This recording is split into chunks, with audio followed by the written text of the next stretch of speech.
আসসালামু আলাইকুম ওয়া রাহমাতুল্লাহি ওয়া বারাকাতুহু। আলহামদুলিল্লাহি কাফা ওয়া সালাতু আলান নবিয়িল মুস্তাফা ওয়া আলা আলিহিল হাদিন ওয়া আসহাবিল মুহতাদিন ওয়া আলা উলামাই উম্মতি আজমাইন, আম্মা বাদ।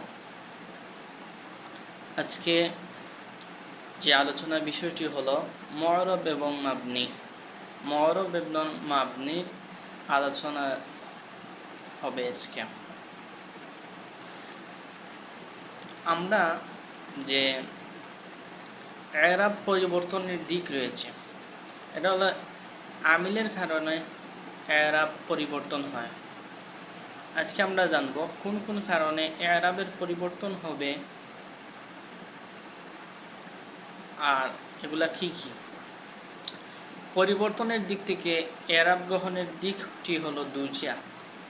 এটা হলো ইসমে মু'রাব আর একটা হলো ইসমে মাবনি।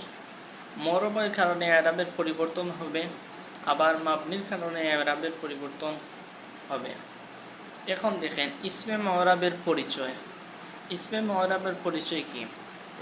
আমিলের পরিবর্তনের কারণে যে ইসিম এর এরাবের পরিবর্তন হয়ে যায় তাকে ইসমে মু'রাব বলে। যে আমিলের কারণে যে ইসিমের এরাবের পরিবর্তন হয় তাকে ইসমে মু'রাব বলা হয়। আমরা আমিল কি এবং এরাব কি এগুলো আমরা পরে বলতেছি। যে ইসমে মু'রাবের সংজ্ঞা হলো যে আমিলের পরিবর্তনের কারণে যে ইসিমের এরাবের পরিবর্তন হয় তাকে ইসমে মু'রাব বলা হয়। এখন আমরা পড়ব যে আমিল কাকে বলা হয়। যার কারণে শব্দের শেষে পরিবর্তন হয়, যা আসার কারণে তারপরে শব্দের পরিবর্তন হয় তাকে আমিল বলে। যেমন যা আ জাইদুন, যা আ আসার কারণে জাইদুনের মধ্যে পেশ হয়েছে। এটা হলো যে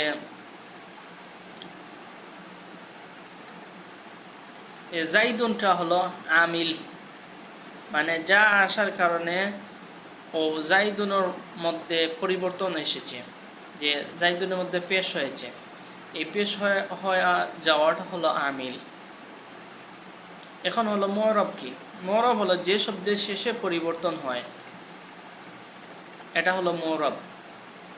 মানে দেখুন জাইদুনের মধ্যে পরিবর্তন হয়েছে, জাইদুনের মধ্যে